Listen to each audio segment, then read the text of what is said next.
અમદાવાદના જોધપુરમાં દુષ્કર્મ કેસમાં મોટા સમાચાર મળી રહ્યા છે, જે આરોપીએ ભાગવાનો પ્રયાસ કરતા પોલીસે તેના પર ફાયરિંગ કર્યું છે। પોલીસને રિવોલ્વર છીનવી હુમલો કરીને આરોપીએ ભાગવાનો પ્રયાસ કર્યો હતો। હેબતપુરા વિસ્તારમાં જે પંચનામા દરમિયાન આ ઘટના બની। સ્વ બચાવમાં પોલીસે ફાયરિંગ કરતા આરોપીના પગમાં ગોળી વાગી છે। ઘટનામાં એક પોલીસકર્મી પણ ઘાયલ થઈ જતા તેમને હોસ્પિટલ લઈ જવામાં આવ્યા છે। આરોપીને સોલા સિવિલ હોસ્પિટલમાં દાખલ કરાયો છે। પોલીસના બંદોબસ્ત સાથે આરોપીની સારવાર ચાલી રહી છે। આરોપીને 24 કલાક ઓબ્ઝર્વેશનમાં રાખવામાં આવશે। આરોપીને કોર્ટમાં આવતીકાલે રજૂ કરાય તેવી શક્યતાઓ જોવા મળી રહી છે। જોધપુર દુષ્કર્મ કેસના આરોપી ધર્મસિંહે મધરાતે પંચનામાની કાર્યવાહી દરમિયાન પોલીસ કાફલા પર અચાનક હુમલો કરી ભાગવાનો પ્રયાસ કર્યો હતો। આ ઘટનામાં પોલીસે સ્વ બચાવમાં ચલાવેલી ગોળી આરોપીના પગમાં વાગતા તે જમીન પર ઢળી પડ્યો હતો। ઝપાઝપીમાં એક પોલીસકર્મી પણ ઘાયલ થતા બંનેને તાત્કાલિક સારવાર અર્થે સિવિલ હોસ્પિટલમાં ખસેડવામાં આવ્યા હતા।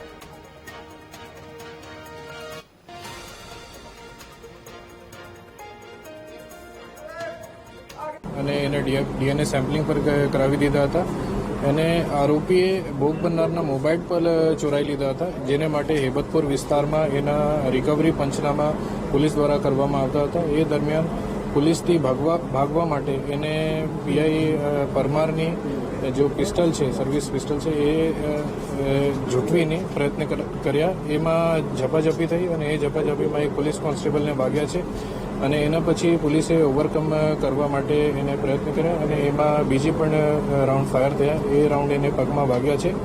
પોલીસ કોન્સ્ટેબલ અત્યારે સ્ટેબલ છે અને જો આરોપી છે એની પર સારવાર ચાલુ છે અને એ પછી બોડકદેવ પોલીસ સ્ટેશનમાં 308 અટેમ્પ્ટ ટુ કલ્પેબલ હોમિસાઇડની આગળની એફઆઈઆરની કામગીરી અત્યારે ચાલુ છે। જોધપુરમાં ભાડાના મકાનમાં રહેતી યુવતી ઉપર દુષ્કર્મ આચર્યું હતું। A1 સિક્યુરિટીના ગાર્ડે કે જે 4 દિવસ પહેલા જ અમદાવાદમાં આવ્યો હતો અને પોલીસે ગણતરીના કલાકોમાં જ 10 ટીમ બનાવીને તેની ધરપકડ કરી દીધી હતી અને ત્યારબાદ ગત મોડી સાંજે પોલીસ દ્વારા પંચનામાની કામગીરી ચાલી રહી હતી, સ્થળ તપાસની કામગીરી ચાલી રહી હતી, ત્યારે આરોપી પોલીસને જે જપ્તામાંથી ભાગવાનો પ્રયત્ન કર્યો હતો અને પોલીસે તાત્કાલિક સમય સૂચકતા વાપરીને આરોપીને પગમાં ગોળી ધરબી દીધી હતી, જેના કારણે આરોપી છે તે ઘાયલ થઈ ગયો હતો। આરોપીની વાત કરવામાં આવે તો અત્યારે અમદાવાદની સોલા સિવિલ હોસ્પિટલ ખાતે તેની સારવાર અત્યારે કરવામાં આવી રહી છે। પગમાં ગોળી મારવામાં આવી હતી અને તે ઈજાગ્રસ્ત થયો હતો, ત્યારે આનંદનગર પોલીસે તેને સોલા સિવિલ હોસ્પિટલ ખાતે સારવાર માટે લઈને આવી છે અને અત્યારે આરોપી ની જો વાત કરવામાં આવે તો સોલા સિવિલ હોસ્પિટલના ઓર્થોપેડિક વિભાગમાં તેની સારવાર અત્યારે હાલમાં ચાલી રહી છે અને પગમાં ગોળી વાગી હોવાના કારણે અત્યારે તેની સારવાર પણ સોલા સિવિલ ખાતે ચાલી રહી છે અને આગામી કલાકોમાં તેને જો યોગ્ય રેફરન્સ મળશે, તે યોગ્ય હોવાનું રિપોર્ટ મળશે તો પોલીસ તાત્કાલિક ધોરણે અહીંયાથી લઈને પોલીસ સ્ટેશન જશે અને ત્યારબાદ કોર્ટમાં પણ આરોપીને હાજર કરે તેવી શક્યતાઓ હાલમાં અત્યારે દેખાઈ રહી છે। કેમેરામેન રાજેશ ગઢવી સાથે પાર્થ જાની, વીટીવી ન્યૂઝ, અમદાવાદ। અમદાવાદમાં દુષ્કર્મ કેસના આરોપી પર પોલીસે ફાયરિંગ કર્યું। હેબતપુરા વિસ્તારમાં પંચનામા દરમિયાન આરોપીએ ભાગવાનો પ્રયાસ કર્યો। વીટીવી ન્યૂઝની ટીમ ઘટના સ્થળે પહોંચી। આરોપીએ ઘટના સ્થળે યુવતીનો મોબાઈલ ફેંક્યો હતો। પોલીસને રિવોલ્વર છીનવી હુમલો કરી આરોપીએ ભાગવાનો પ્રયાસ કર્યો। આરોપીએ ભાગવાનો પ્રયાસ કરતા પોલીસે 2 રાઉન્ડ ફાયરિંગ કર્યું હતું। સ્વ બચાવમાં પોલીસે ફાયરિંગ કરતા આરોપીના પગમાં ગોળી વાગી। હાલ તો આરોપી સિવિલ હોસ્પિટલમાં સારવાર હેઠળ છે।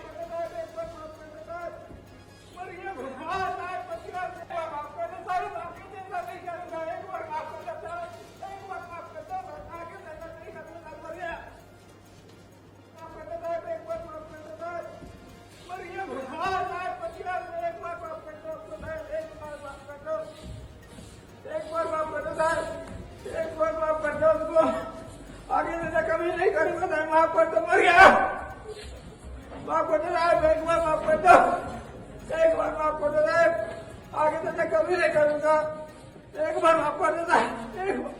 શહેરના જોધપુર વિસ્તારમાં ફ્લેટ ભાડે લઈને 3 યુવતીઓ રહેતી હતી અને આ દરમિયાન યુવતી ધાબા ઉપર ટેરેસ ઉપર જ્યારે વોક કરવા ગઈ હતી ત્યારે પાછળથી આવીને એક સિક્યુરિટી ગાર્ડે તેનું ગળું દબાવ્યું હતું અને દુષ્કર્મ આચર્યું હતું અને ત્યારબાદ યુવતીનો મોબાઈલ લઈને તે ભાગી ગયો હતો। બચવાના પ્રયાસો કર્યા હતા અને તમે જે રીતના દ્રશ્યો જોઈ રહ્યા છો તે અમદાવાદના કહી શકાય કે જ્યાં આરોપી જે ભાગ્યો હતો હેબતપુર વિસ્તાર કહી શકાય, હેબતપુર વિસ્તારમાં તે ભાગ્યો હતો અને અહીંયાથી પોલીસે તેની ધરપકડ કરી હતી. ત્યારે ધરપકડ કર્યા બાદ મેડિકલ ટેસ્ટ કર્યા બાદ પોલીસ તેને આ જગ્યા ઉપર લઈને આવી હતી અને આ જગ્યા ઉપર જ તેણે યુવતીનો મોબાઈલ ફેંક્યો હતો. ત્યારે રિકવરી દરમિયાન આરોપી છે તે ભાગવાનો પ્રયાસ કર્યો હતો. પીઆઈની જે સર્વિસ રિવોલ્વર છે તે ઝૂંટવીને ભાગવાનો પ્રયાસ કર્યો હતો અને જેને લઈને પોલીસે આરોપીને પકડવા માટે ફાયરિંગ કર્યું હતું, જેમાં પ્રથમ ફાયરિંગ કોન્સ્ટેબલને સાથે લાગ્યું હતું અને બીજું ફાયરિંગ કહી શકાય તે આરોપીના પગ ઉપર